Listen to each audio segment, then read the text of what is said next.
finished. They're lost.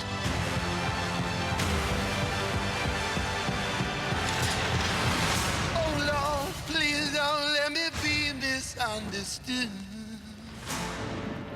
I have been so excited to talk with you guys, having done the interviews last year, because you start this show, right? We talked about we had this conversation last year of this was a concept you almost couldn't believe that they picked up on doing. And not only has it happened, it's happened in a big way. How do you feel about the way everybody's responded to Outsiders? And kind of a surprise that such a kind of wide, diverse audience has responded to it. So it's, I've been really gratified and happy about it. Peter, from your perspective as a showrunner, this was new. It was brand new in season 1, and it was it was almost a little being defined as it went. You are right. This is, it's one thing to have the script that Peter wrote, but even he will admit that once you have to make that real, all of a sudden there are so many choices. What do they look like? What do they talk like? What do they do? What are the rules? What are the laws and all this? When you're creating an entire world, it's a tremendous amount of work. You are not welcome here. In the town below, a lot of people, their lives are dependent on the coal industry. And a coal company is coming to take that mountain away from this clan, and this clan is not going to let that happen. And you get this town that's caught in the middle. And things have heated up after that first season. Things get messy this season, real fast. Yeah, very messy.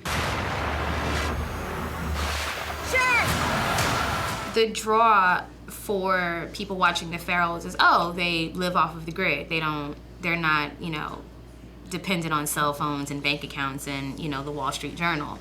But the fact of the matter is we're putting a spotlight on them, and they have problems, they have their issues, they have things that are happening because they're still people, there's still emotions involved.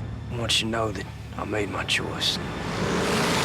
I think there are just some really interesting characters. There's people on this show. We've not seen the people looking the way that we look or sounding the way we sound. I think it's important. I think it kind of humanizes everything because you get these people from town who some people are painted to be monsters and some people are painted to be just people struggling and some people are good guys. And then you have the same thing up on the mountain and you realize that people really aren't that different. All of this is my fault. You are scared of them. You get this amazing arc. You started in this really dark, troubled place, and now you get, it's game on. That's right, yeah, and there's no veils in the way anymore. You've sort of taken the alcohol and the drugs out of his perception, and now he has to actually confront some of these things, and now he's also got a family to care for, and it's, and of course he has to take that on. He doesn't have a choice.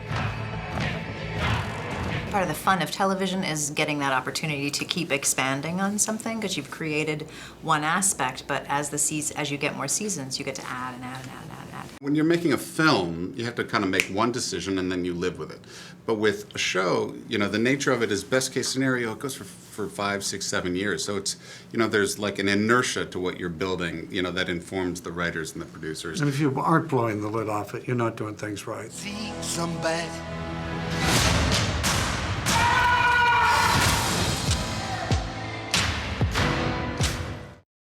Wow. Outsiders returns for season 2 on WGN America beginning Tuesday, January 24th at 9 p.m.